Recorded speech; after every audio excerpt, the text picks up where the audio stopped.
como os decía al principio, un sitio donde estaba la fábrica de colchones del grupo Picolín, y un cambio de sede es la que lleva a decidir qué se hace, ¿no?, en este entorno. Entonces, bueno, en la asignatura, como estamos, de inversión inmobiliaria, qué mejor explicación que un caso directamente práctico, ¿no?, de toma de decisiones con respecto a unas instalaciones que se han materializado en, como vais a ver en pantalla, en un fantástico centro comercial, un outlet, que tiene tras de sí unos motivos muy importantes para esa decisión. Nos acompaña Mariano González Villillas, que es el responsable del área patrimonial de Iberebro y responsable técnico, ¿no? Entiendo, hacia 2 años estuvimos aquí, los 2 últimos años por el COVID no hemos estado, pero nos encanta volver, especialmente ya con el producto terminado, ¿no?, y la constatación de lo que nos decíais en años anteriores. Pues nada, muchas gracias por acogernos, por dejarnos las instalaciones para la entrega de títulos posteriormente. Sin duda, pues un gesto de amabilidad que tenemos en cuenta. Y bueno, pues encantados de estar con todos vosotros en estas instalaciones. Y nada, todo tuyo. Adelante, Mariano. Vale. ¿Ya hablo? Perfecto. Bueno, pues a ver, lo primero es gracias a vosotros por contar con nosotros. Yo creo que esta es la 4ª vez que estamos con vosotros. Las 3 primeras veces que nos hemos reunido y os hemos presentado, hemos hablado siempre de un proyecto. Hoy ya no es un proyecto, hoy vuestros compañeros los que estáis aquí, vais a ver, o si habéis visto ya, que físicamente es una realidad. Ya hay tiendas, ya hay clientes, ya hay consumidores, hay ambiente, hay un poco de todo, ¿no? Entonces, lo bonito de todo esto y lo que hemos estado trabajando y contando estos años es por qué llegamos al punto en que estamos ahora. Esto es la antigua fábrica de Picolín de toda la vida. De hecho, había un monolito que decía que esta fábrica se inauguró en 1973. Justo en los años, en el tardofranquismo, después del desarrollismo, se inauguró esta fábrica. Picolín, en el 1973, cuando inaugura estas instalaciones, es una pequeña fábrica de artículos para el descanso, de colchones. Con el paso del tiempo, y prácticamente a partir del año 2000, Picolín se convierte en líder de mercado en España. Aquí tenemos una parcela de unos 200.000 metros cuadrados que tenemos construida pues, aproximadamente en su totalidad con una edificabilidad de unos 70.000 metros cuadrados. Hay construidos aquí 70.000 metros cuadrados para colchones, pero claro, son construcciones de los años 70. Es decir, las naves pues, tienen 4 metros de altura, las instalaciones tienen 4 o 5 metros de altura. Es decir, son instalaciones que en aquel momento valían y que no valen ya para un desarrollo posterior. Nosotros a partir del año 2000 nos encontramos con que la compañía ha crecido mucho. Ya os he dicho, es líder de mercado en España, somos líderes de mercado en Portugal, todavía no hemos entrado en Francia, pero estamos a punto de hacerlo. Y el área industrial empieza a pensar que tenemos una fábrica que se nos va a quedar pequeña de cara al futuro. Lo primero que hacemos es, el movimiento inmediato que hace cualquier empresario es, bueno, vamos a intentar comprar terrenos adyacentes para ampliar la fábrica. Y efectivamente eso hacemos. Aquí alrededor tenemos una serie de terrenos, vamos completando, vamos haciendo, pero enseguida nos damos cuenta de que no tiene sentido. Va a ser muy difícil adecuar la fábrica que tenemos a los nuevos requerimientos tanto de normativa como industriales, como comerciales, ¿no? Va a ser imposible y enseguida abandonamos ese proyecto de ampliar la fábrica aquí mismo, porque vemos que nos va a resultar realmente bastante más caro adecuar lo que tenemos que hacer una fábrica nueva. Y efectivamente, a finales del 2003, 2004, en 2007, llegamos a un convenio con el Ayuntamiento de Zaragoza. Zaragoza como ciudad no quiere perder una empresa que tiene 1.000 empleados directos en su término municipal, y llegamos a un convenio con el Ayuntamiento de Zaragoza para trasladarnos dentro del mismo término municipal de Zaragoza a cambio de posteriormente ver qué hacemos con los terrenos y cómo se ponen en valor estos terrenos, ¿no? Y dicho y hecho, adquirimos una parcela en plaza, que en el fondo es una parcela muy similar a la que tenemos aquí. Se están viendo unos 200.000 metros cuadrados, 200 y pico mil, es de los... esto de hablar con mascarilla, ya perdonaréis, es que no... estoy aquí hiperventilando. Venga. Entonces, llegamos a plaza, adquirimos esa parcela y empezamos a construir. No perdéis de vista los años en los que estamos, es decir, estamos en el 2007. Todo lo que tenía que pasar... ¿Yo sigo? Vale. Todo lo que tenía que pasar iba a pasar, ¿vale? Y efectivamente a nosotros nos pilló con la tormenta perfecta. Nosotros cogemos, lo primero que hacemos, que es donde más nos aprieta el zapato, es levantamos un gran almacén de producto terminado, ¿vale? Teníamos aquí un almacén muy grande, pero con 3 metros de altura. Ahí tenemos un almacén igual de grande, pero con 18 metros de altura. Con 18 metros de altura. Aquí apilamos los colchones en 3 alturas, ahí los apilamos en 8 alturas, ¿vale? Con elementos nuevos, es decir, estamos aumentando automáticamente por 4 nuestra capacidad de almacén. Realmente es un salto prodigioso para la empresa. Pero nos pilla la tormenta perfecta. Inauguramos el almacén, la idea era a continuación seguir trasladando la fábrica y nos pilla 2008, 2009... Los más jóvenes de aquí igual no sabéis lo que pasó, pero yo creo que todos sabemos lo que pasó en aquel momento. Por lo tanto, nos quedamos quietos, esperamos que escampe, asumiendo un sobrecosto importante de tener aquí, en la carretera de Logroño, la fábrica, y en Plaza, que está a unos 12-13 kilómetros de aquí, el almacén, ¿vale?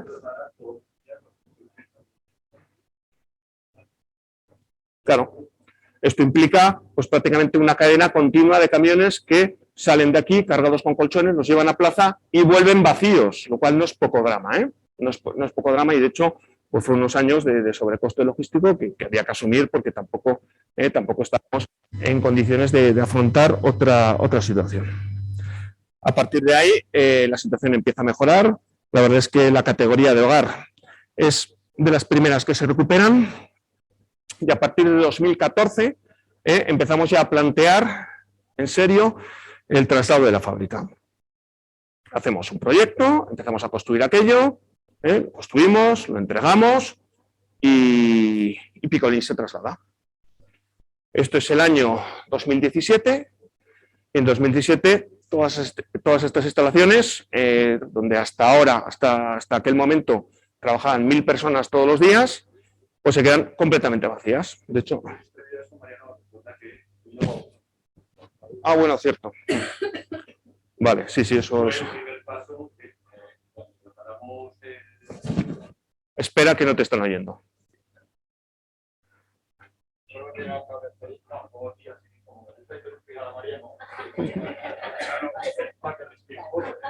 Que si no me ahogo, gracias. Si no me ahogo.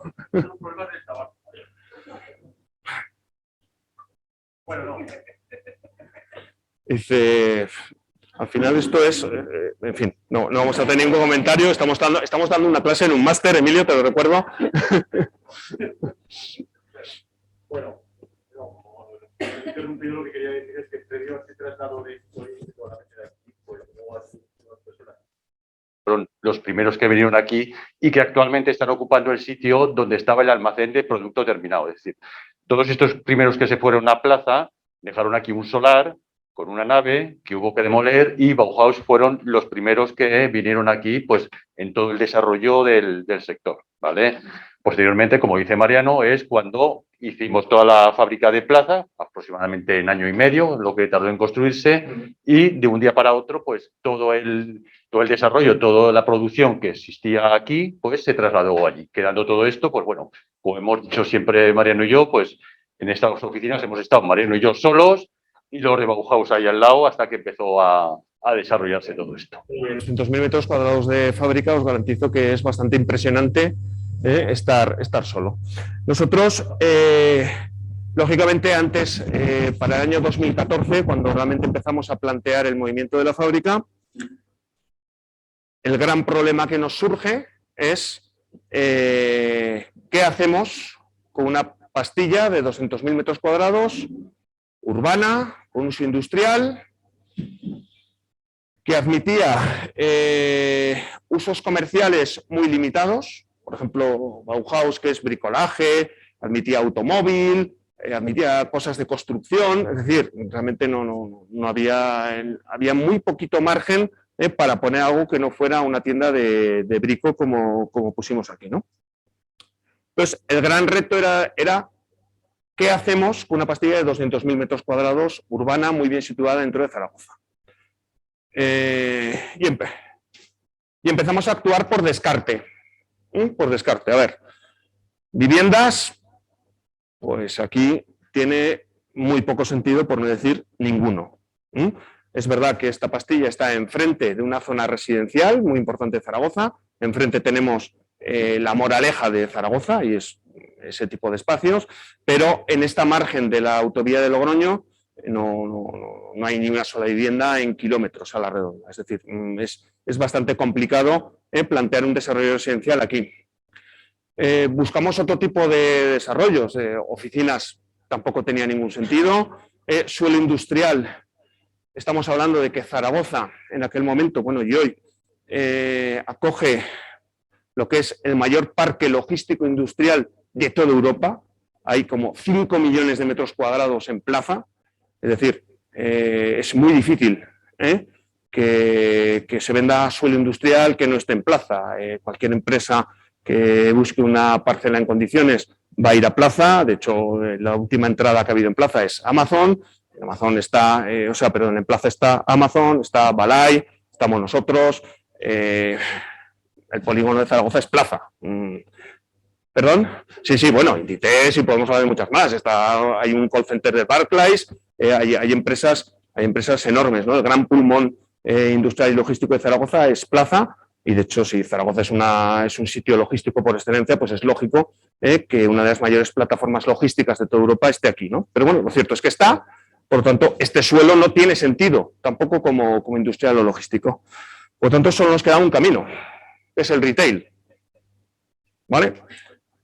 Pero claro, Zaragoza también es muy especial para eso, porque en aquel momento el mayor centro comercial también de toda Europa también estaba aquí, que es Puerto Venecia.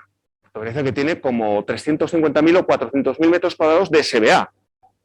Es decir, Puerto Venecia es el gran experimento de INTU en España, es ese gran centro comercial innovador que rompe con el concepto tradicional de centros comerciales. Tiene un éxito arrollador. De hecho, todavía hoy en día Puerto Venecia está recibiendo en torno a 21 millones de visitas al año. Por los datos que manejamos, solamente la vaguada en Madrid, que está en Madrid, tiene más visitas que Puerto Venecia. Por lo tanto, tampoco parece fácil montar un desarrollo comercial cuando vas a estar en clara inferioridad respecto a uno de los bichos más importantes que hay a nivel comercial en España, ¿no? Y en Europa. Y a partir de ahí es donde empezamos a conceptualizar un producto nuevo que pensábamos que tenía todo el sentido. Es verdad que un centro comercial al uso nosotros no podíamos montar aquí, siempre íbamos a estar en inferioridad con Puerto Venecia. Tenemos relativamente cerca otros centros comerciales que lo intentaron y no han podido, ¿no? Plaza Imperial, son 80.000 metros cuadrados de SBA, está cerrado, lo van a tirar. De hecho, lo acaban de recalificar para superficie logística, porque está en plaza. Tenemos Aragonia, también otro bicho de 90.000 metros cuadrados que está en el centro de la ciudad y que está vacío, está comercializado al 10%. ¿Vale? Tenemos aquí al lado, tenemos Augusta, un centro que en su día fue referencia y fue el mejor centro comercial de España, y hay un Carrefour dentro, y eso es todo lo que hay, no hay más que un Carrefour dentro. Yo imagino que en algún momento pues eso lo tirarán y harán pisos, porque eso sí que tiene sentido ahora mismo como zona residencial. Es decir, estamos hablando de centros comerciales potentes, dirigidos por gente potente, que sabía perfectamente cuál es el negocio, que no pudieron con una novedad como en su momento fue Puerto Venecia. Por lo tanto, nosotros, que tenemos claro que no somos los más listos del lugar, sabíamos que tampoco íbamos a poder con ellos. ¿vale? Es un centro comercial de referencia, es un centro bandera y es un centro extraordinario. Y además está muy bien comercializado y muy bien llevado. O sea, no hay ningún pero que ponerle a Puerto Venecia, y de hecho se vendió el año pasado por 500 millones de euros. Quiere decir que estamos hablando realmente de cifras muy importantes. Lo que sí que hicimos fue intentar ponerle el foco a la ciudad. Sabemos que un centro comercial al uso no podía ser, pero sí que empezamos a ver perfiles, ángulos que en Zaragoza, en el entorno del Valle del Ebro, no tenían presencia. Y uno de los que nos llamó más atención, ahí está, uno de los que nos llamó más atención es el outlet. El outlet es un nicho de mercado dentro de los espacios comerciales que nace en Estados Unidos, como consecuencia del desarrollo natural de fabricantes que empiezan a montar tiendas directas de marca, que inmediatamente después de Estados Unidos se traslada al Reino Unido, ¿vale? Pues, lógicamente con la influencia tan importante que tiene Estados Unidos y el Reino Unido, ¿vale? Y que sin embargo en el resto de los países de Europa tiene un peso o una presencia muy limitada, ¿vale? Pues estamos hablando de que si hay 20 metros cuadrados de outlet por cada 1000 habitantes en Estados Unidos, en Alemania hay 20 veces menos, hay 1. Y esto es verdaderamente llamativo. Pero es que en Francia hay 5 veces menos y en España hay 5 veces menos. Es decir, parece claro que hay un recorrido en el tema en ese pequeño nicho comercial del outlet. Y viendo esto, empezamos a darle vueltas, ¿vale? Y empezamos a trabajar con especialistas en el outlet. Nosotros, al principio, pensamos que lo importante es el formato comercial, ¿vale? Decidimos montar un outlet y cogemos a un comercializador normal, un comercializador con el que teníamos una trayectoria y que conocía operadores. Pero también enseguida nos dimos cuenta, nos costó un año darnos cuenta, de que el comercializador no estaba avanzando lo suficiente, porque al final un outlet no se lleva de la misma forma que una tienda full price convencional. Es decir, cualquier operador que veis por aquí, Mango, pues tiene su director de expansión, pero es que Mango Outlet es una organización distinta. Adidas tiene su organización en España, pero Adidas Outlet tiene su organización distinta. Y la gran mayoría de estas centrales no están en España, están en extranjero, están en los Países Bajos, están en Alemania, están en Francia o en el Reino Unido. Entonces, lo que sí que hicimos, y yo creo que fue la palanca definitiva para impulsar el proyecto, fue buscar a alguien que pudiese comercializar un outlet, es decir, alguien que tuviese llegada con los operadores del outlet. Esto que en principio es muy sencillo, te encuentras que en la práctica no funciona. No funciona porque los outlets en toda Europa están concentrados a tres manos. Por una parte, los primeros líderes del mercado del outlet es McArthurGlen, que tiene un outlet en Málaga y tiene como 20-25 outlets en toda Europa, pero todos los outlets de McArthurGlen son suyos. McArthurGlen no trabaja para terceros.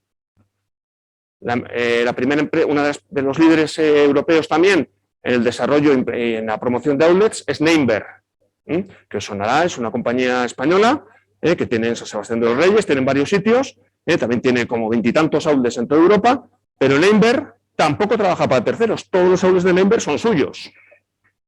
Y el tercero es Value Retail, que es el que tiene el outlet de La Roca y Las Rozas, que son outlets de alto nivel, pero Value Retail solamente trabaja en sus outlets, son suyos. Por lo tanto, te encuentras otra vez en una situación sin salida, ¿no? Es decir, al final, todos los operadores de outlets trabajan para ellos. Nosotros hablamos con ellos y nos dicen, vale, me lo creo, os compro el terreno, pero ese no es el plan. Es que ese no es el plan. Porque si vendes el terreno, pues tienes una fracción del valor. Si lo desarrollas tienes un poco más y si al final tienes el producto completo, pues tienes, no voy a decir todo el valor, pero bueno, pues tienes mucho más valor que vender el terreno. Y ese desde luego no era el plan, había que pagar una fábrica, en fin, pues voy a contar, no era el plan vender el suelo como si fuera un huerto de patatas. Entonces finalmente encontramos los que a día de hoy creo que son los únicos comercializadores y desarrolladores de outlets que trabajan para terceros. Es una compañía austríaca que se llama Ross Retail, que digamos es la rama alemana de McArthurGlen, ¿vale? Por eso conocen también el sector, y ellos salieron y se especializaron en promover y desarrollar outlets para terceros, ¿vale? Pues de hecho son los que hoy están gestionando y comercializando los outlets de Deutsche Bank, los outlets de IKEA, los outlets de corporaciones grandes que tienen activos que quieren crecer en el sector del outlet, pues ellos son los que promueven con ellos y desarrollan con ellos. Encontramos a Ross Retail, acaban de inaugurar un outlet en Algarve, en Portugal, y con ellos empezamos a funcionar. Y yo creo que gracias a eso, esa fue un poco la decisión que realmente nos ayudó. ¿No se oye? Ah, vale, igual, okay, pensaba que te estaba llamando a un compañero. Y entonces, esto es un poco nuestro recorrido vital, ¿no? Es decir, empezamos a pensar que no podemos montar vivienda, que no podemos montar industria, que tenemos que montar comercial, tampoco podemos montar comercial normal, tenemos que montar un comercial especial, como es el outlet, ¿vale? Y al final tenemos que encontrar al tío que trabaje para terceros, porque si no, no hay manera, ¿vale? Este es el desarrollo vital y el que hemos hecho. Vale, las 6 ya. Y esta era la situación con la que nos encontrábamos. En aquel momento solamente teníamos estos outlets de competencia en toda España. Esto es todo lo que había, ¿vale? Posteriormente, esta presentación es de 2018, no he querido tocarla a propósito para contaros lo que vino después. Posteriormente, Neinver abrió un outlet, o mejor, compró un activo que reconvirtió en outlet aquí en Bilbao, que está en Baracaldo, no sé si lo conocéis, está enfrente de Max Center, ¿vale? Y también se montó en Viladecans otro outlet. Pero en cualquiera de los casos, para nosotros lo esencial es que en el Valle del Ebro no había ningún producto de estas características, ¿vale? Si esto lo mezclamos con un poco los niveles de introducción de outlets en toda Europa, vemos que es precisamente la parte del Valle del Ebro la que mayor falta de oferta de outlet tiene en toda España, ¿vale? Estos fueron los números. Son los argumentos que nos llevan a convencer a Ross Retail para que trabaje aquí y en buena medida son los argumentos que nos llevan a convencer a los operadores de que venir aquí es una buena idea. Esto, y que es algo que decimos poco y deberíamos decir más, y es que Aragón, y en concreto Zaragoza, tiene un PIB claramente superior a la media nacional. De hecho, Aragón, en las últimas estadísticas, salieron hace 2 semanas, tiene la menor tasa de paro de toda España. Si considerásemos solamente Aragón, o en particular solamente Zaragoza, veríamos que el PIB de Zaragoza está entre el Reino Unido y Finlandia, ¿vale?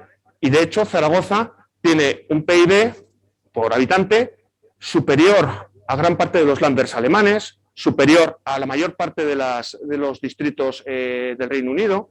Es decir, al final, todo eso que decimos de que el Valle del Ebro es el creciente fértil de España, es que es verdad. O sea, es que es verdad. Eso lo primero que nos lo tenemos que creer son los que estamos aquí, ¿eh? Estamos en un nivel de PIB entre el Reino Unido y Finlandia. Y esto, bueno, siempre decimos que la educación finlandesa es la mejor y que no sé qué. Bueno, pues es que estamos exactamente en esta situación. Y yo creo que este gráfico no lo he actualizado, pero en los últimos años la evolución ha sido claramente mejor. O sea, es muy llamativo que Aragón esté por encima de prácticamente la totalidad de Francia, excluyendo París. Eso es muy llamativo. O que estemos por encima o al mismo nivel que gran parte de Alemania o gran parte del Reino Unido. Pero es que eso es lo que tenemos aquí. Y esto es cierto, y somos un polo logístico, y somos un polo industrial, y somos un polo de riqueza, y estamos en el mismo centro del creciente fértil español, que es el Valle del Ebro. Nos pongamos como nos pongamos. El Valle del Ebro es, pues desde Navarra, La Rioja, Aragón, y ahí estamos. ¿Vale? Esto quiere decir que si lo traducimos en área de influencia, en aquel momento Zaragoza era la primera la primera nacionalidad de visitas extranjeras en Zaragoza eran los franceses. Tenemos aquí una universidad, que es la Universidad de San Jorge, que te puedes encontrar que en determinadas carreras el 70% de los alumnos son franceses. Y Villanueva es una colonia de franceses. Correcto.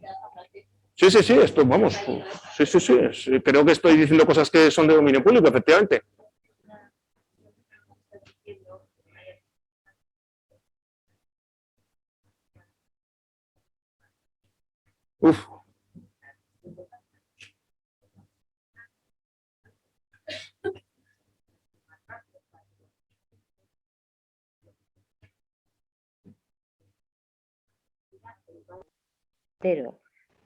Incluyendo Sorianos y Lérida.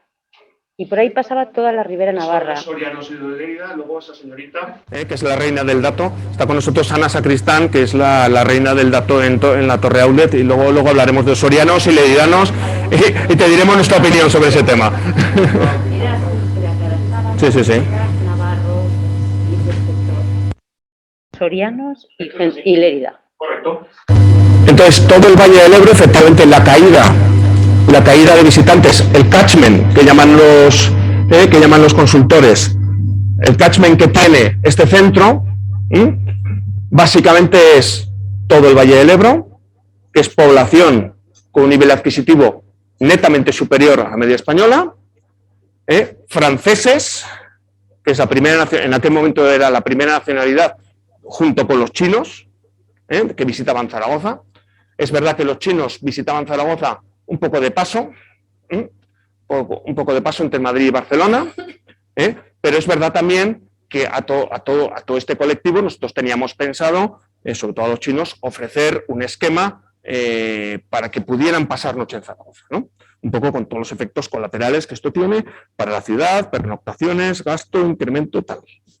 Evidentemente, con todo lo que ha pasado en los últimos años, en el último año y pico, pues eso de que los chinos vengan a Zaragoza, pues ha quedado un poco más de cara a futuro, vendrán.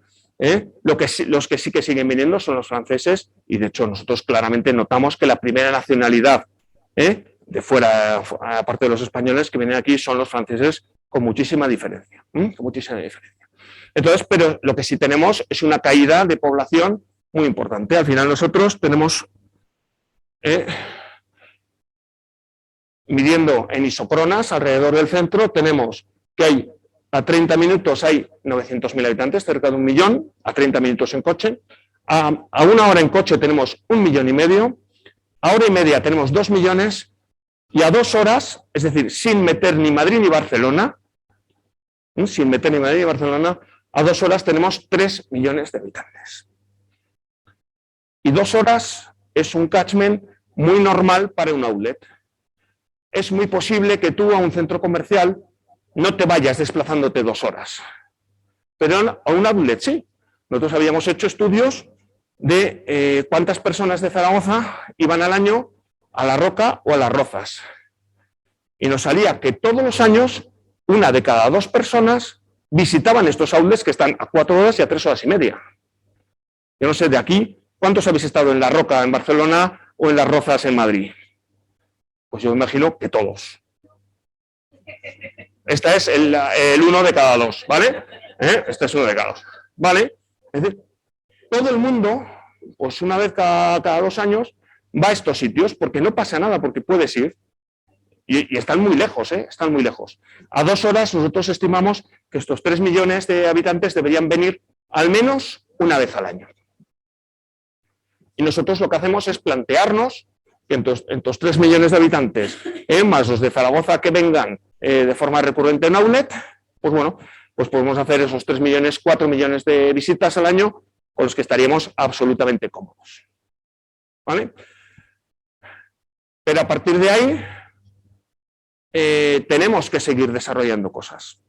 ¿Vale? Yo os estoy contando el proyecto tal y como se gestó, porque de hecho es público.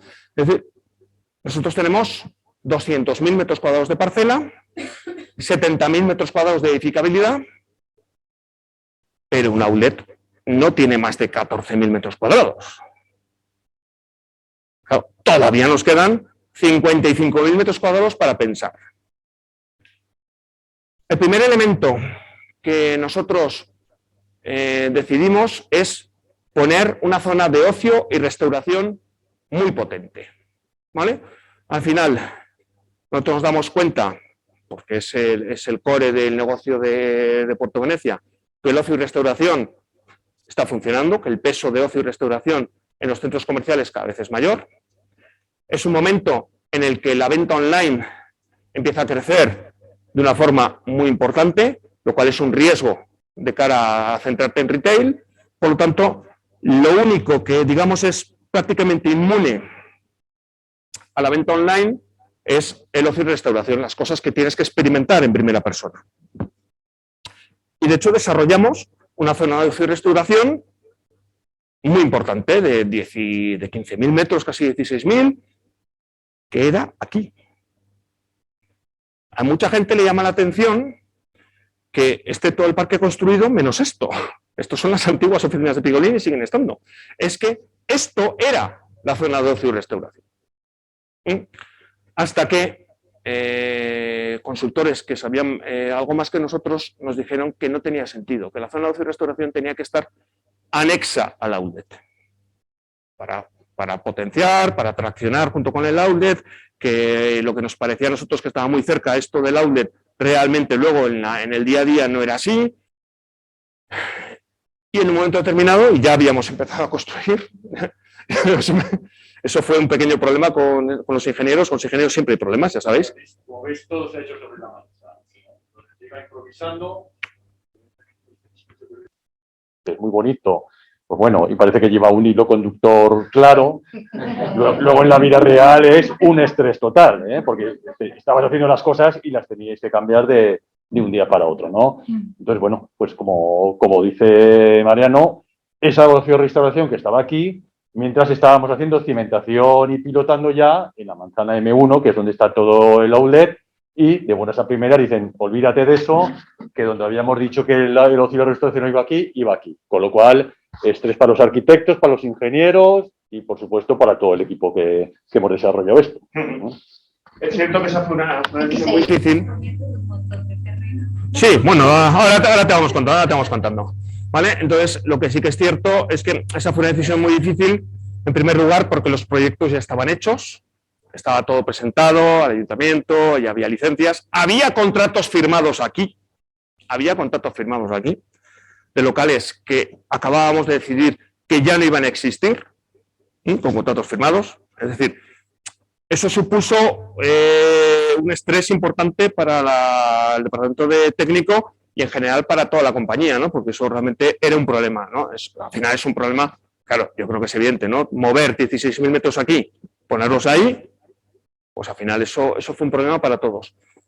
Gracias a Dios lo hicimos, porque al final lo que sí que tenemos ahora es una zona de ocio y restauración, que son 15.000 metros cuadrados, que está funcionando, y es verdad que en el entorno de Zaragoza es una zona de ocio muy valorada y la gente viene y le gusta y está agradable, interacciona mucho con el outlet.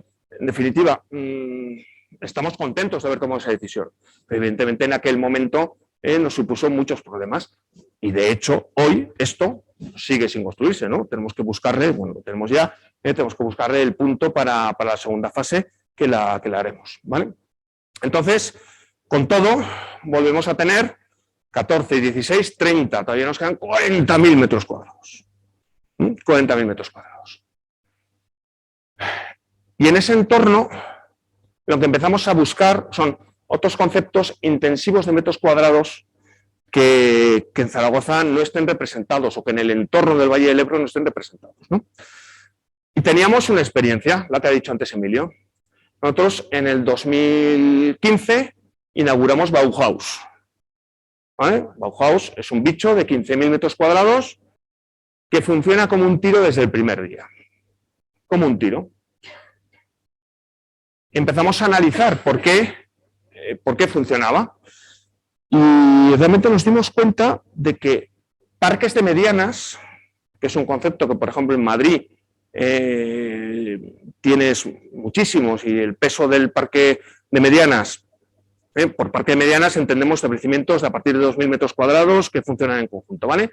Entonces, en Madrid es un concepto que funciona muy bien, hay muchos. En Francia es un concepto absolutamente masivo. Todas las ciudades grandes, pequeñas y medianas tienen su parque de medianas al final, a la salida del pueblo. Pero en Zaragoza realmente parque de medianas no hay. Tenemos Puerto Venecia, por supuesto, tiene un parque de medianas tampoco demasiado grande,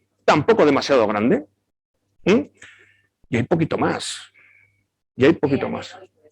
Correcto. Parque Medianas es la zona de IKEA y todo lo que hay detrás. Que si te fijas, no es tan grande. Tienes IKEA y el resto, tienes 40.000 metros cuadrados, no tienes más. Es decir, tenemos un concepto que no hay mucho en Zaragoza, que podemos competir en tamaño contra un competidor y que tampoco nos va a descabalgar.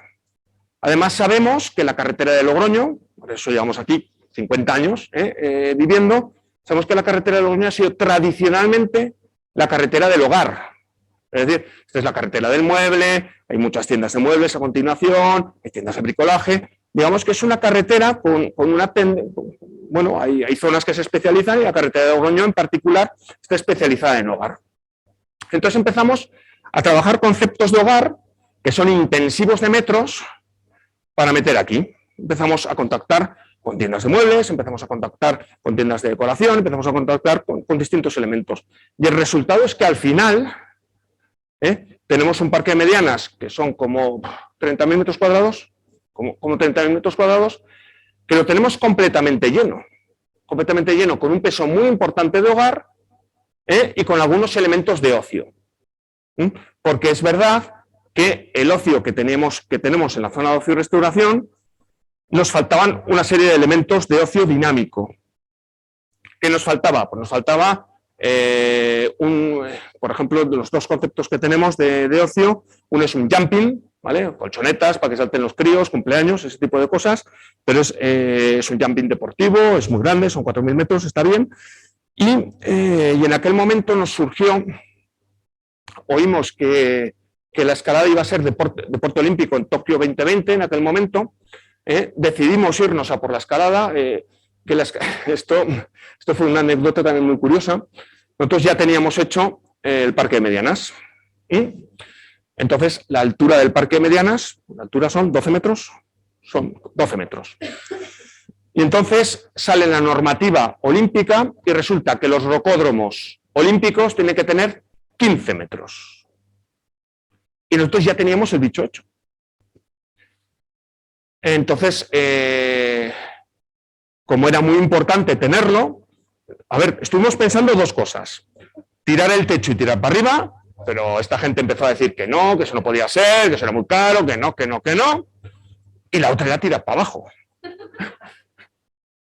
Escucha, y como somos de Zaragoza, tiramos para abajo. Tiramos para abajo con el edificio hecho, que yo no sé cómo no se os cayó.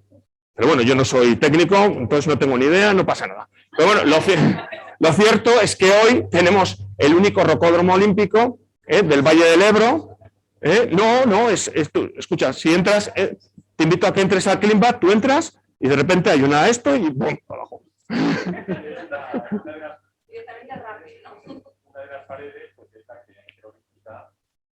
A la altura, pero sí que hubo que hacer un foso más o menos de 5 por 5 metros cuadrados donde ahí con los 2 metros que se bajaba, pues daba la altura suficiente para poder llegar hasta arriba. Eso es. Entonces es realmente curioso cómo son las cosas, ¿no? Al final los proyectos es así, ¿no? Primero tienes la intención de montar un rocódromo, luego resulta que sale la normativa del Comité Olímpico y el rocódromo tiene que tener 15 metros, entonces tienes que tener un rocódromo olímpico. Afortunadamente lo hicimos, porque luego resulta que este español ganó las Olimpiadas, entonces eso está lleno de gente escalando y haciendo cosas, porque no hay otro rocódromo olímpico en todo el Valle del Ebro.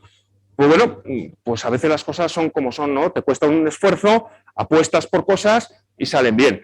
Hay otras que apuestas y han salido mal, ¿eh? O sea, tampoco somos los genios del mundo ni acertamos en todas. Pero es verdad que hay una serie de cosas que sí que hemos acertado y han funcionado. Y entonces, esta es la historia del proyecto. Nosotros, este proyecto, ¿qué nos falta?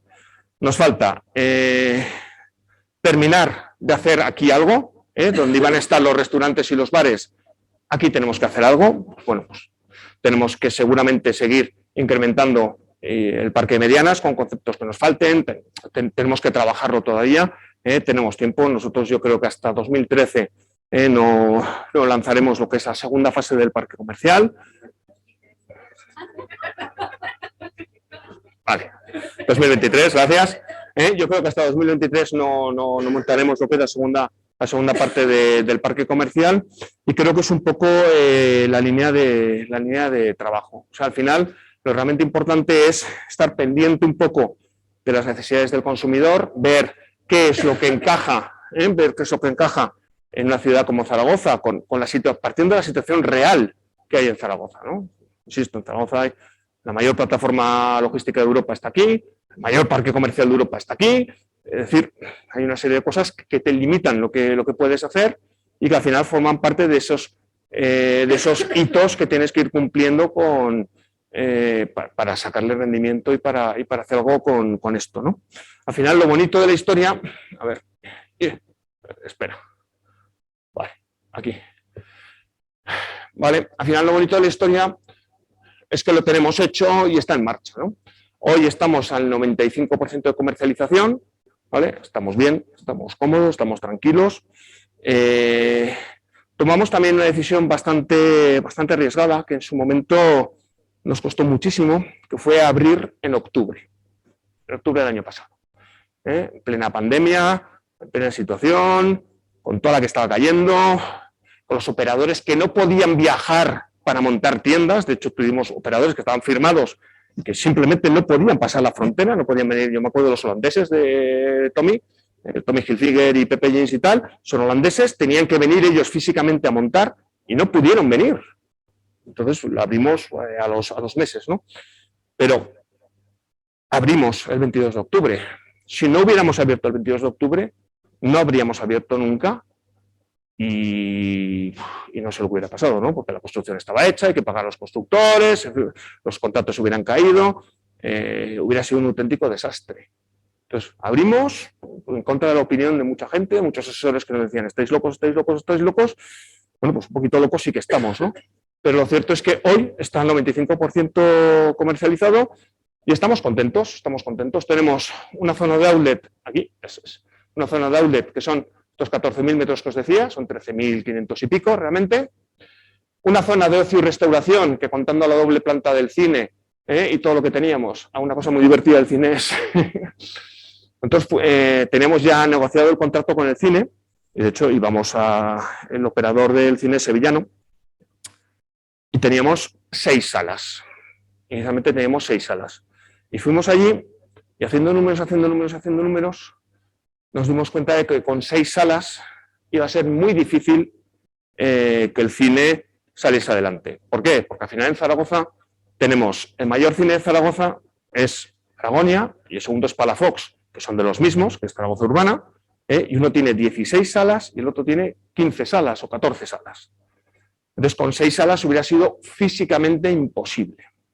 Físicamente imposible. Por lo tanto, decidimos sobre la marcha montar 2 salas más. Para...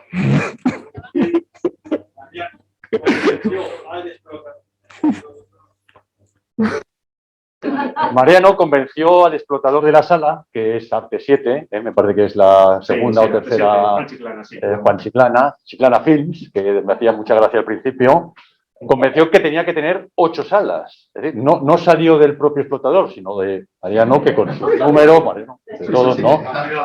Con un Excel. Y si os dais cuenta, y habéis mirado alguno la maqueta, aquella zona de allí, que es la de los cines, en aquel edificio falta la parte de arriba porque la maqueta fue primero y los cines vinieron después. Entonces, encima es que estaban hechos los locales de debajo, estaban hechos ya cuando decimos ponerle encima una sala de cine, y a mí me pareció una cosa tan natural poner una sala de cine encima de un local, y luego empezaron a decir que los pilares no aguantaban, que las cargas, en fin, esas cosas que dicen los ingenieros, que hay que hacerles poco caso, porque al final acaban resolviendo siempre todo. Hacerles poco caso. De todas formas, no sé si habéis estado en estos cines, aprovechamos ya y decimos que deberíais estar, porque yo creo, sin hacer menos a Aragón ni a ninguno de los demás, mejores butacas como estas no vais a encontrar. Más espacio para la gente que mida más de 1,90 tampoco, porque tenéis sitio por todos los lados para estirar las piernas, y el sonido, bueno, es el sonido Atmos y yo creo que es lo más puntero. Luego todo mejorará, pero a día de hoy, sin duda alguna, son los cines más confortables de Zaragoza. Sí. Yo ya he oído varias veces que si vienes aquí al cine ya no vas a ir a otra sala. Sí. Ahora te explico un poco por qué viene todo eso. Es decir, para nosotros, desde el principio, nuestra obsesión es que esto sea un centro comercial del siglo XXI. Es decir, todos los centros comerciales que vosotros conocéis son del siglo XX. Absolutamente todos, ¿no? Incluso los que se han inaugurado después. ¿Vale? Para nosotros será crítico que esto fuera un centro comercial del siglo XXI. ¿Vale? Y para eso nosotros nos metemos en un proceso muy intenso de vigilar la experiencia del cliente. Entonces, todo el centro está sensorizado, ¿vale? De forma que nosotros sabemos en todo momento y en tiempo real cuánta gente viene, cuánta gente hay, qué previsión de gente vamos a tener en 30 minutos, en 60 minutos. ¿Vale? Todo esto, cuando os decía la reina del dato, es cierto, ¿no? Ana es la que monitoriza todo eso, la que nos sabe decir, no a tiempo real, sino con un decalaje de 24 horas, cuántos sorianos vinieron ayer, cuántos tíos de Lleida, cuántos riojanos, cuántos navarros, ¿Cuántos han repetido? cuántos se han repetido, Tiempo de estancia. cuánto es correcto, tiempo de estancia. ¿Cuánto gastamos? ¿Cuánto gastamos? No, ¿cuánto gastamos? No, de momento. Eso no lo dicen los operadores que tienen la caja. ¿Vale? Tenemos todo centralizado en un caso. Eso es. Entonces, toda esta información, no hay ningún centro comercial en España que la tenga. Por una sencilla razón, porque simplemente no tiene la tecnología que les permita. Al final, todo esto funciona con sensores que nos leen los teléfonos móviles. Nosotros tenemos un acuerdo con Telefónica, que es la que implementa todo este proceso, y tiene acceso al dato técnico. Es decir, si mi teléfono sabe decirme que me faltan 15 minutos para llegar a casa, eso quiere decir que sabe dónde vivo, ¿vale? Sabe dónde vivo porque duermo allí y el teléfono está quieto pues N horas por la noche. Sabe dónde trabajo porque yo vengo todos los días aquí. Telefónica sabe, porque yo tengo un Apple y es del modelo no sé qué y tiene no sé qué antigüedad, si tengo un poder adquisitivo medio, bajo y alto o regular. Sabe si soy hombre o si soy mujer. Como tiene Movistar, sabe si me gusta ver el juego del calamar o no sé qué. Y eso implica además una serie de cosas. Todo esto, que es lo que vulgarmente se llama Big Data, es esto. O sea, el Big Data es un saco de datos que Telefónica nos alimenta, con el dato técnico y con otra serie de sensores que tenemos aquí, y que nos permite extraer conclusiones. Y estas conclusiones, pues, por ejemplo, hoy sabemos que de San Sebastián viene menos gente de la que nosotros teníamos previsto y que nos gustaría. Por lo tanto, pero esto no lo tenemos por estadísticas o por encuestas que hagamos, lo sabemos porque sabemos de dónde viene. Entonces, esto quiere decir que vamos a poder empezar a trabajar en esa dirección, ¿no? Este año se ha podido trabajar poco en el tema de movilidad geográfica por todo lo que ha pasado, pero es una línea clarísima para trabajar. ¿Vale? Nosotros vamos a poder saber en breve si la gente viene aquí de su casa, de su trabajo o de otro centro comercial. Y esto es clave para que los restauradores tengan en cuenta si lo que tienen que tener es menú de trabajo en condiciones, o menú familiar, o lo que sea. Es decir, todo este tipo de situaciones al final se generan en un saco de Big Data, pero los datos en sí mismos no valen nada. Ya. No, ¿Cómo? vamos bien. También les vamos bien. Vale, es que todavía no hablo de mí. Yo me enrollo un poco, Me enrollo muchísimo. Pero no somos tan aburridos, de verdad. Un poco fuertes. Bueno, entonces, o sea, al final todo esto es lo que genera... hay una cosa que es francamente curiosa, que es ver la trazabilidad de las personas, es decir, qué es lo que hacen las personas. Pues una persona que va a Adidas, luego va a Tommy, luego va a tomar su café y luego sale y va al Bauhaus. Es decir, saber lo que hacen las personas es información comercial de primer orden. Seguramente a Adidas le interesará mucho saber si la gente que va a Adidas ha ido antes a Puma, o va después a Puma, o va a Homa, o va a Skechers. Es decir, este tipo de situaciones con las que se puede trabajar comercialmente con todos los operadores, esos que al final generan valor. Una conversación que hemos tenido hoy es el tema de las activaciones comerciales. Es decir, nosotros aquí tenemos activado una cosa que se llama el Superjueves. Superjueves es el último jueves de cada mes. ¿Vale? Y empezamos con el Superjueves. Bueno, pues Superjueves es un sábado más. Nosotros, en lugar de tener 4 o 5 sábados al mes, tenemos 5 o 6 sábados al mes. Entonces, el Superjueves funciona como un sábado más. Es decir, estamos en una situación en que realmente las cosas podemos medirlas. Haces una activación, inmediatamente la puedes medir. Y puedes medir si estás entrando a tu público objetivo. Puedes medir si son mujeres, si son hombres, qué años tienen, de qué edad, qué nivel socioeconómico. Todo eso lo podemos medir y podemos focalizar todas las acciones que hacemos, tanto en online como offline. ¿Vale? Podemos trabajar en redes y podemos medir todo eso, ¿no? Para eso sirve todo este esquema tecnológico.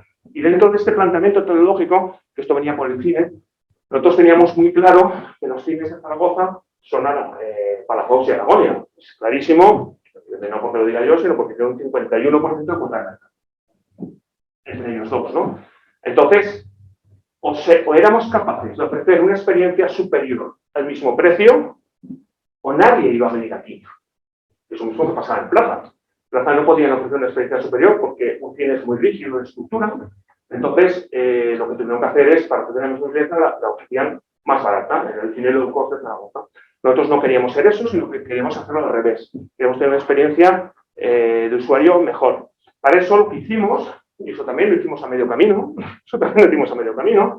tuvimos que desmontar la estructura de graderíos que teníamos, porque decidimos poner 1000 butacas eléctricas. Todas las butacas del cine son eléctricas. Eso implica que la inclinación de los graderíos tiene que ser distinta a una inclinación normal. Implica además que la distancia con la fila de delante y con la fila de atrás es 1,5 metros en cada dirección. Por tanto, perdíamos aforo, pero tampoco nos importó. Porque al final lo importante es esa experiencia y luego además metimos todos los elementos tecnológicos que hoy por hoy, o en aquel momento, eran punteros, todavía no son hoy, solo ha pasado un año. Tenemos las 8 salas con Atmos, tenemos 5K o 7K, o los últimos, la última proyección en láser, es decir, buscamos la mejor experiencia de usuario posible dentro de un elemento de este tipo. Y esto es lo que tenemos, esta es la fase 1 y esta es la fase 2. 258.000 metros distribuidos en 13.300 de outlet, 5.000 metros de la zona de ocio y restauración. Aquí faltaría... Sí, aquí seguramente... No, perdona, vale. Y 10.000 metros cuadrados incluyendo el cine, más por aquí. Y 35.000 metros de parque de meriendas, de Big Box, que es como llamamos. Total, hoy tenemos construidos 58.000 metros y nos faltan 14.000 que básicamente vienen aquí. Vienen aquí, que será la segunda fase, que será para el 2023. Todo este camino, que yo os he contado conceptualmente y comercialmente, lo que ha llevado detrás ha sido un trabajo muy importante a nivel urbanístico. Pues claro, esto era un suelo industrial. Y esto es lo que os va a contar el señor Valero. Contesto.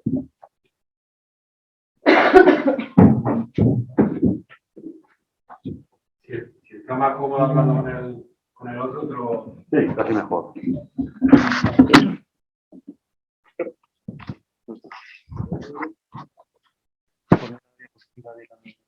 ¿Cuál?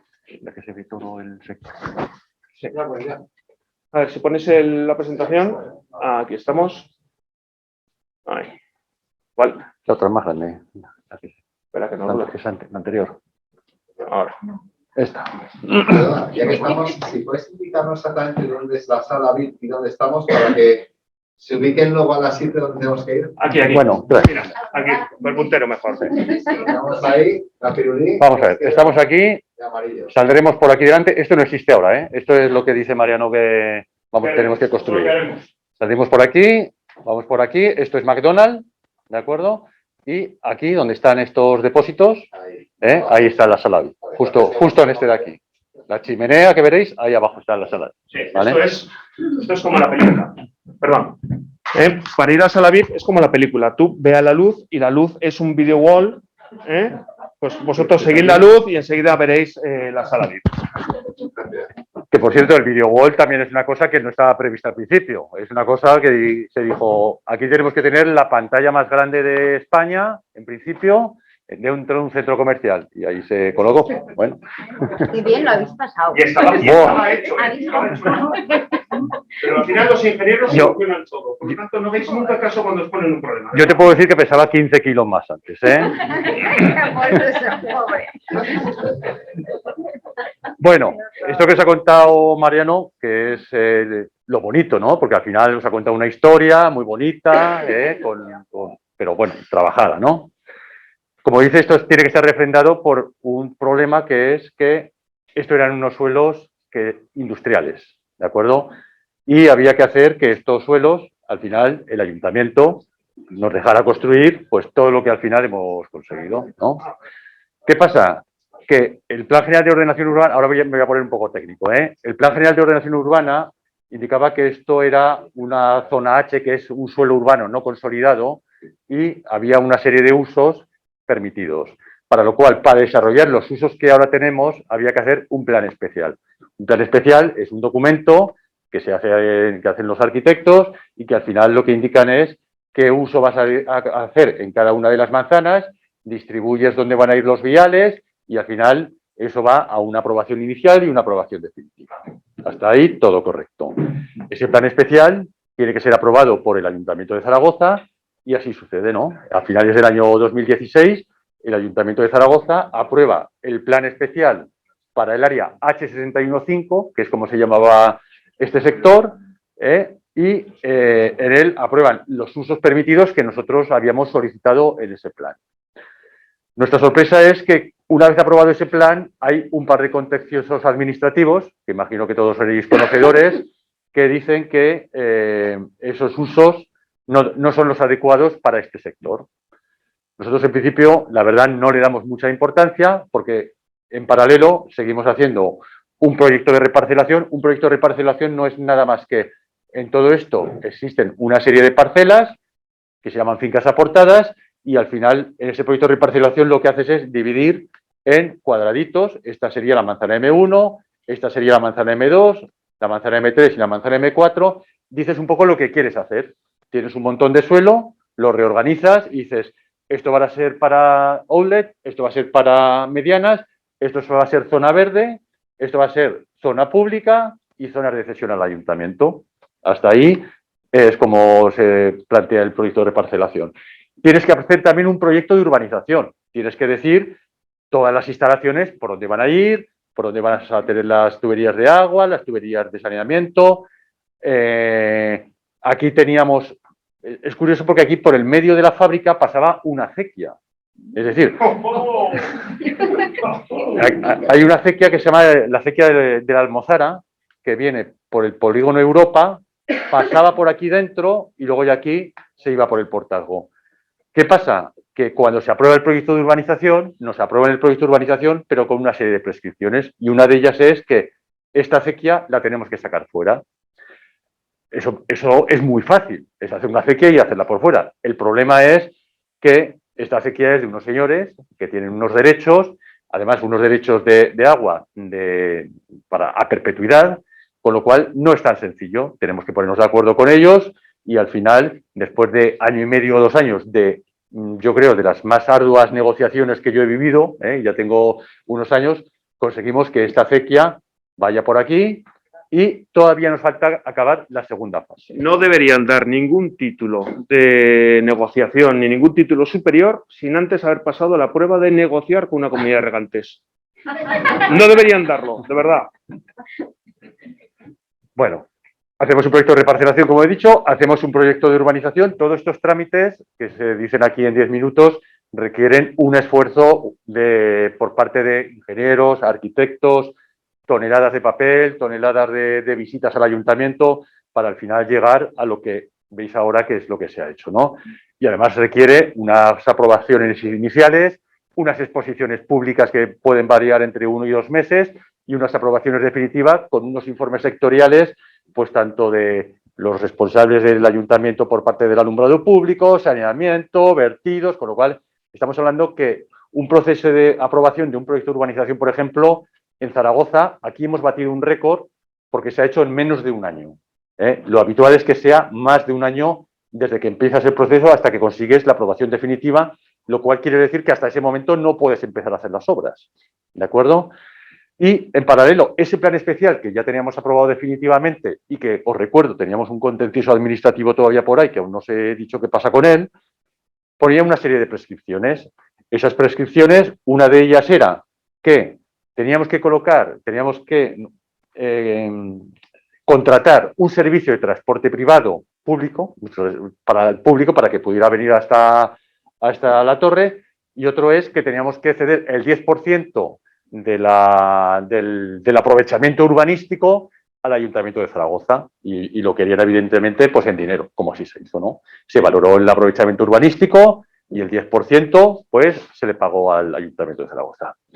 Hasta ahí todo iba bien, pues porque al final teníamos un proyecto de urbanización aprobado, un proyecto de reparcelación aprobado, un convenio urbanístico aprobado y que habíamos pagado y un plan especial aprobado. Lo único que nos quedaba, que no es poco, es pedir las licencias de actividad o no actividad, dependiendo de cada uno de los negocios, de los 90 localitos que hay por aquí, más todos los que hay por aquí, más todo lo que hay aquí. Estoy hablando de 100 y pico licencias, que son por 100 y pico solicitudes, requerimientos que hay, documentación que hay que presentar y todo eso, pues bueno, pues requiere mucho tiempo y mucho esfuerzo. Y lo menos que teníamos nosotros era tiempo porque al final aquí no sabíamos cuándo empezábamos, pero sí sabíamos cuándo queríamos inaugurar. Ese es el gran problema de los centros comerciales. Entonces, en el año 2019, en febrero del 2019, y no se me olvidará nunca porque yo me voy de vacaciones como pues casi todo el mundo en el mes de julio o en agosto, pero se me ocurrió cogerme un día de vacaciones en el mes de febrero, fíjate. Y ese día salió se dictó sentencia y resulta que el Tribunal Supremo dictaba que el Tribunal Superior de Justicia dictaba que el plan especial era nulo de pleno derecho. ¿Qué quería decir eso? Que no valía para nada todo lo que habíamos hecho. Ni el plan especial, ni el proyecto de urbanización, ni el ni el proyecto de parcelación, nada de nada. Teníamos construidos ya aquí unas cimentaciones, teníamos por aquí... Perdón, en aquel momento teníamos solamente 40.000 metros cuadrados en contratos firmados ya, con operadores. Solamente 40.000. Nos encontramos febrero del 2019, que estamos aquí ahora, que no teníamos absolutamente nada. Un dinero invertido, un montón de contratos firmados y en un vacío legal total. Afortunadamente, en esa sentencia, aparte de decir que el plan especial era nulo de pleno derecho, daba una solución también. ¿Por qué decía que era nulo de pleno derecho? Pues porque en esos usos que os he comentado yo, que sirvieron para aprobar el plan especial, ciertos usos que no eran dominantes se metieron dentro del plan y decían que se habían hecho dominantes ciertos usos que no deberían ser. Decían que por eso el plan especial se quedaba tumbado. Pero sí que decían que la mejor forma de poder el seguir adelante era hacer una modificación puntual del plan general. Con lo cual, esa zona H que os he comentado al principio, que era todo este sector, esto es lo que se llama H615, si lo pasamos a una zona F615, ya sí que estaban recogidos esos usos. ¿Qué hubo que hacer desde febrero del 2019 con las obras en marcha, los contratos firmados y todo eso? Volver a empezar de cero.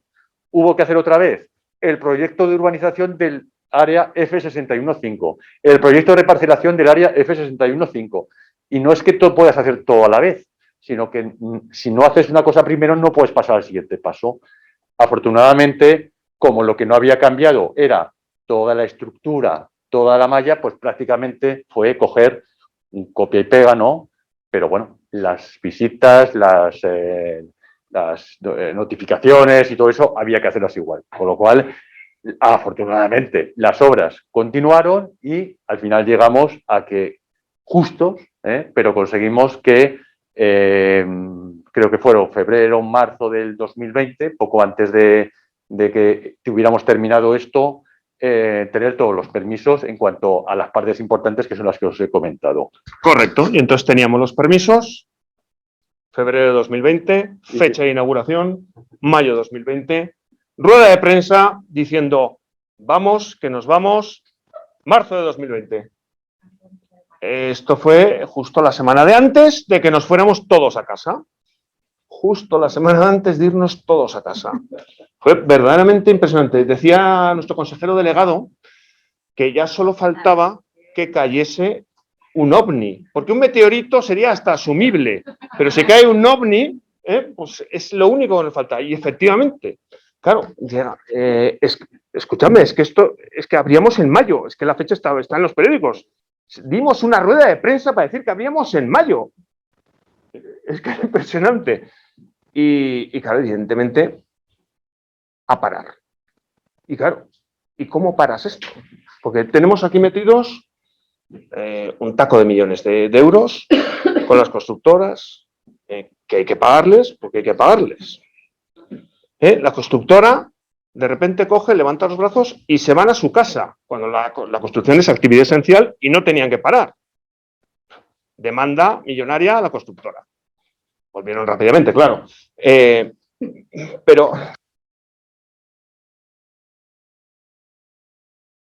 tanto no para.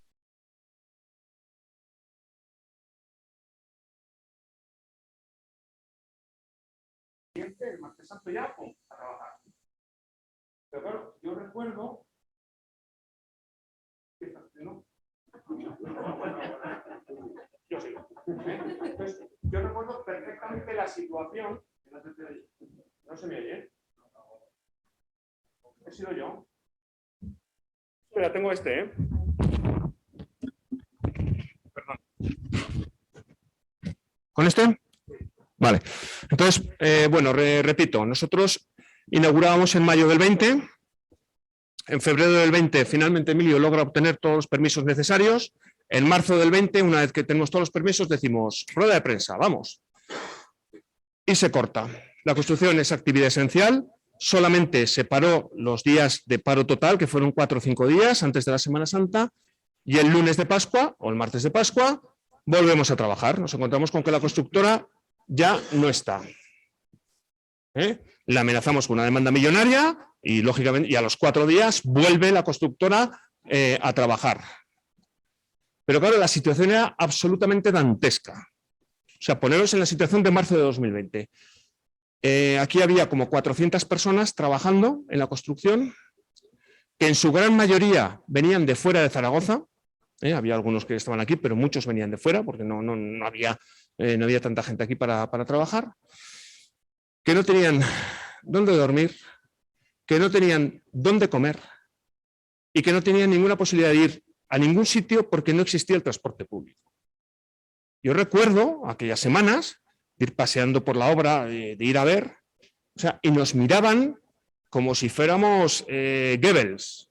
O sea, nos miraban de eso y dicen, estos tíos, ¿qué están haciendo? Están locos. Pero no, nosotros no estábamos locos, es que nosotros estamos súper pillados como ellos. Entonces, fue una sensación verdaderamente dura la de aquellos días y aquella gente sufrió muchísimo. Y se lo hemos agradecido muchas veces después, porque esas 2-3 semanas que no había casetero, no había transporte, es que era horrible, era horrible. Claro, las empresas enseguida reaccionaron, alquilaron pisos para que la gente durmiera, cogían catering para qué tal, pusieron furgonetas, pero esas 2 semanas iniciales que todavía no había nada de eso montado, fueron verdaderamente dantescas. Finalmente todo eso se solucionó y bueno, estamos en una realidad que afortunadamente hoy podemos decir que es un éxito, ¿no? Yo siempre le digo a mi jefe que esto es un pelotazo, pero es que yo me lo creo. O sea, estamos haciendo 100.000 visitas a la semana. A nada que multipliquéis, veréis que estamos en cerca de 5,5 millones de visitas. Antes hemos dicho que con 3 y pico nos valía. Estamos en 5 y pico. Estamos al 90 y tantos % comercializado. Ana nos dice si vienen los de Soria o vienen los de Lérida, que los de Lérida ya os anticipo que vienen poco. Entonces, bueno...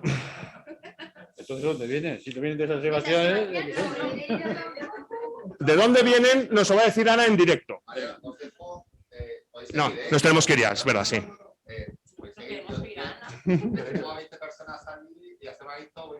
Venga, cortamos ya, venga. Cuando terminéis tranquilamente, os incluya la invitación a todos los asistentes. Vale. Ana, ven a decirles de dónde vienen. Sí, acompáñale. Gracias. Ana es la responsable de Big Data del centro y nos va a decir brevemente Ana, porque es gente de marketing que sabéis que habla muchísimo, casi más que los ingenieros, y nos va a decir de dónde viene la gente y qué es lo que hace. Sí. Me disculpáis de antemano porque seguro que alguna se me escapa. A ver, bueno, pues lo que dice Mariano muy brevemente, pero no sé si me escucha o si paso de esto. ¿Sí? Lo que decía Mariano, nosotros hemos creado con Telefónica y otros partners como socios, como partners en este proyecto, una herramienta que hemos llamado Retail Analytics Data, y lo que hacemos es integrar ahí diferentes canales o fuentes de información que tenemos, desde esos datos de negocio que alguien preguntaba por ahí, de facturación, ticket medio, conversión de operadores, con todo el sistema de Wi-Fi y del operador, de Telefónica en este caso, para tener una visión mucho más completa de qué está sucediendo en el centro comercial. Es decir, saber perfilado sobre el diagnóstico del visitante, del consumidor que viene, género, franjas de edad, nivel socioeconómico, pero también es sobre todo súper interesante entender cómo se mueve una vez que llega aquí. Para nosotros es importante saber si, para nosotros, para el gestor y para los operadores, si alguien que visita el ala de hogar de estas medianas, Bauhaus o Verdecora, tiene también interés por trasladarse a ver la zona de moda, comer, cenar, etc. Para ver ahí qué posibilidades de cruce hay y potenciarlo. Este sería un ejemplo. Y lo típico de Soriano, que es que Mariano está obsesionado con este tema de los sorianos. A ver si me acuerdo, de procedencias de provincias teníamos como top, lógicamente, Huesca y Teruel, por cercanía, mucho más Huesca que Teruel. Luego tenemos en Navarra, creo que eran, en verano Valencia despuntó. Valencia, Castellón, Lérida tampoco estaba resultando como pensábamos. La Rioja muy bien. Y luego hay cosas sorprendentes. ¿Qué semana fue que teníamos de aquí Coruña, coruñeses a saco? Una semana vinieron muchos de Huelva. Ah, sí, pues un festivo local de ahí o algo así. Y luego de Zaragoza también somos capaces de analizar los distritos censales, quienes vienen más, quienes vienen menos. Claro, todo esto que parecen que nos divertimos, que es verdad que nos lo pasamos muy bien también, pero que tiene aplicaciones para el negocio, para marketing, para hacer campañas microsegmentadas sobre todo a nivel digital, que sabéis que se puede segmentar muy bien. Y bueno, pues eso, afinar mucho más las acciones que se hacen. No nos olvidemos que a 600 metros de aquí pasa la autovía, que ¿cuántos millones de...? Sí. En el eje de autovías en los que estamos aquí, entre la Z40, esta y la A68, son 70 millones de vehículos al año. Este es uno de los puntos más transitados de España. 70. Este es uno de los puntos más transitados de España. O sea, en definitiva, un poco, a ver, os hemos intentado resumir, os hemos contado la historia del proyecto, pero al final, para nosotros la conclusión, y es un poco lo que hacemos, es un proyecto inmobiliario realmente no es nunca un proyecto inmobiliario, es un proyecto de otras cosas que tiene un componente inmobiliario. O sea, al final, aquí la construcción es importante, los ingenieros son importantes, todos son importantes, pero siempre hay un proyecto detrás de conceptualización, ¿no? Que es lo que realmente tiene valor. Y eso es un poco lo que hemos intentado hacer y ya está. ¿Vale? Sí, sí.